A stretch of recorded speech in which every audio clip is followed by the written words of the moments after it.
Hey guys, welcome. This is Rob with RG Small Engine.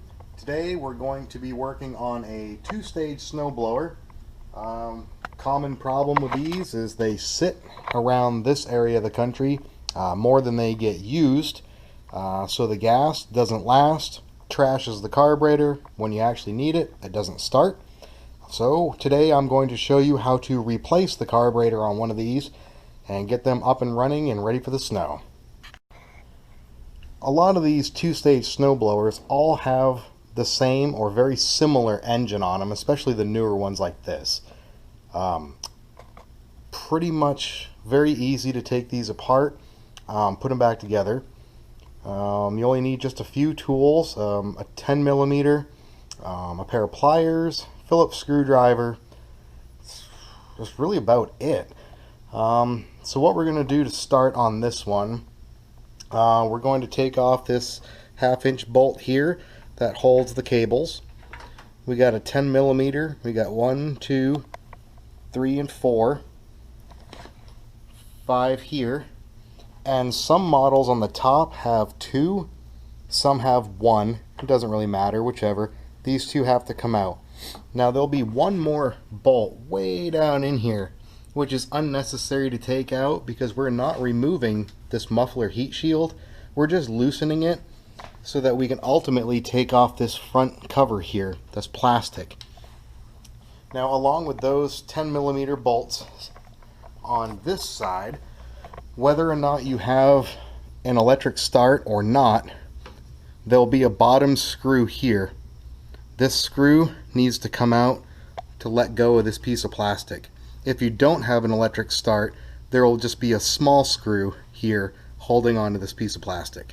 So we're going to take all this stuff off and we'll come back to it. Okay, so now we've got all of our 10 millimeter screws and the 1/2-inch holder here all removed. I removed the 1 screw for the electric start. Now we need to remove the choke lever here and also the throttle lever, which most of these you can just get a screwdriver in here and just pop these out and they'll come right off. The throttle, you may need to use a pair of pliers, give it a good yank, and it will come right off. Then we need to start by lifting up this muffler heat shield. Just like that. You don't need to take it all the way off. It just needs to let go of this plastic cover here. Then we can go to the other side and pop the plastic out. Since we removed the bottom screw here, pop this plastic out like this. Now this thing might fight you a little bit trying to get this off. You know, don't be scared to pull on it. You'll get it off. When you get this thing out far enough to reach, you've got your primer line right here. That goes up here to your primer. You just need to remove this from the old carburetor. Like that. And it should come all the way off. Now you've got some wires here that are wound in between here that go to your key, your kill switch. You shouldn't even have to take those off. If you can position this piece of plastic just right, you can just swing it right out of the way. Then your carburetor's here. Now this choke plate here can be a little tricky. So the easiest way to do this so that you don't have to try to figure out how to put it back together is take it off with the linkage intact. So you can slide this thing out, you know, and the linkages here are still connected. So I'm going to slide this whole plate off, and then I'm going to take the linkage off of the carburetor, which is just a Z-bend like that, and then I'm going to lay it on the floor exactly the way it came off. That way there's no guessing of how it goes back on. I'm just going to move that out of the way.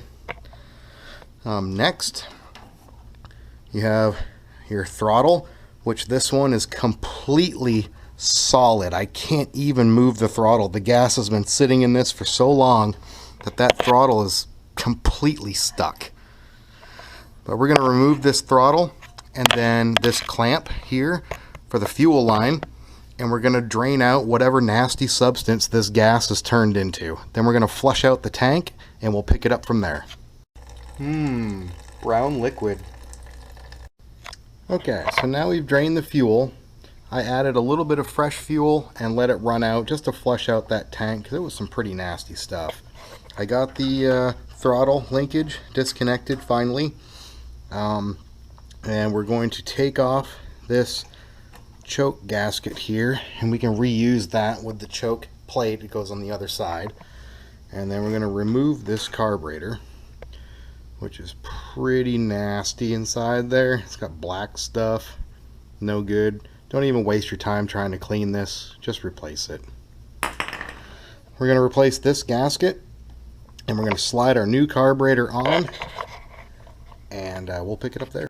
Okay, new carburetor's on there. I hooked up the choke linkage, the fuel line, and the clamp. I put on my first choke gasket. Now we're going to put on this choke plate and linkage that's still intact. So just the way you took it off, the linkage goes in first. Swing it around. And on it goes with the outer gasket, like so.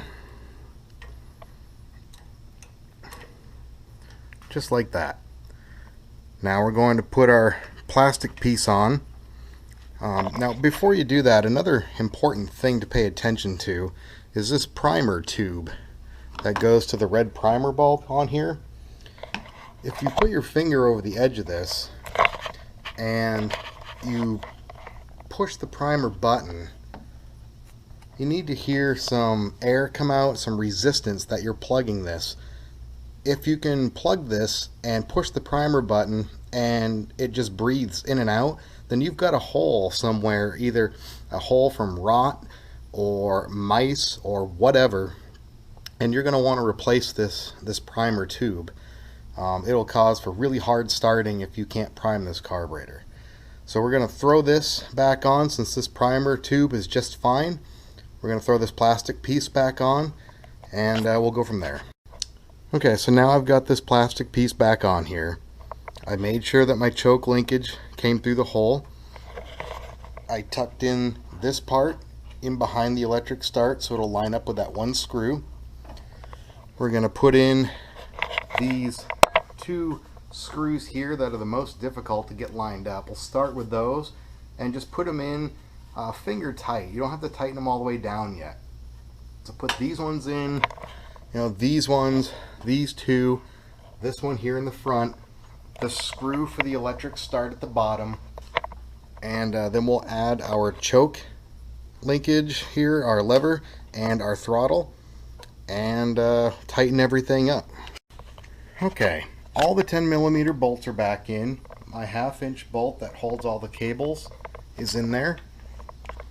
I also reinstalled the screw for the electric start that holds this plastic cover. The tank has been flushed out and is clean. Now it's time to add some True Fuel 4-cycle to this, and then we're going to double check the oil, make sure everything's cool, and we're going to fire it up. Okay, oil's checked, fuel is filled. We're going to put this down to choke. We're just going to take it just to idle, because you never know, just to make sure something doesn't go wrong. Give it a couple pumps of the prime.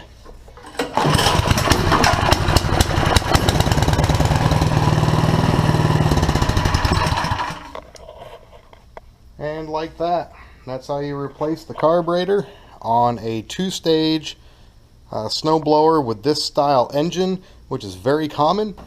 Again, if you have any questions or comments or want me to do a specific repair, just comment it below. Be sure to like and subscribe. Till next time, see ya.